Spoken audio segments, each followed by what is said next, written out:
Депонирањето отпад вечен проблем на градот Тетово. Иако за 2 месеца инспекторите за животна средина изрекле само 30 опомени за смет на недозволени места, сликите од мини депонии покажуваат дека многу повеќе несовесни граѓани фрлаат отпад каде ќе стигнат.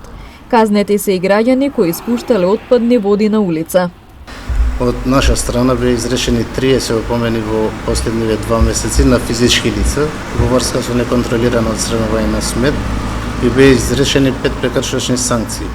Исто така, овој период, каде што имаме проблем со испуштање на отпадни води, значи од септички јами, неконтролирано изфрлање, беа изречени 10 со кои се наложува на граѓаните да вршат чистење на септичките јами, а исто така беа изречени 5 прекршачни пријави за неконтролирано испуштање на отпадни фекални води на јавна површина.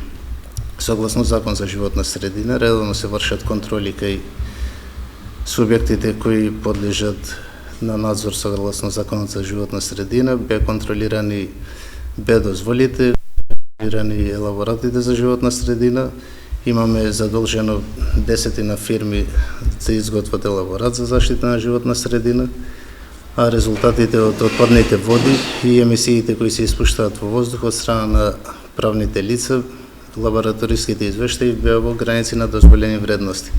И контейнерите во градот често се преполни со расфрлан отпад околу нив, поради што се шири непријатна миризба. Дополнителен проблем се и картоните кои ги фрлаат фирмите, зашто од инспекторатот му сугерирале на јавното комунално претпријатие да обезбеди садови за селекција на отпад. Градоначалникот се правда со лошата финансиска состојба на претпријатието. Поради ситуацијата со која се соочува претпријатието, ние започнавме со сериозна постапка за реконструкција со основањето на 2 нови претпријатија за снабдување со вода и канализација и за менаџирање со отпадоците. Во меѓувреме треба да се објави и тендерот за избор на приватен партнер кој ќе оперира на менаџирање на отпадоците, а со тоа убеден сум дека проблемот еднаш за секогаш ќе биде решен. За да се казнуваат несовесните граѓани, преку видеонадзор ќе се наблюдуваат критичните точки, каде најчесто се фрла отпад.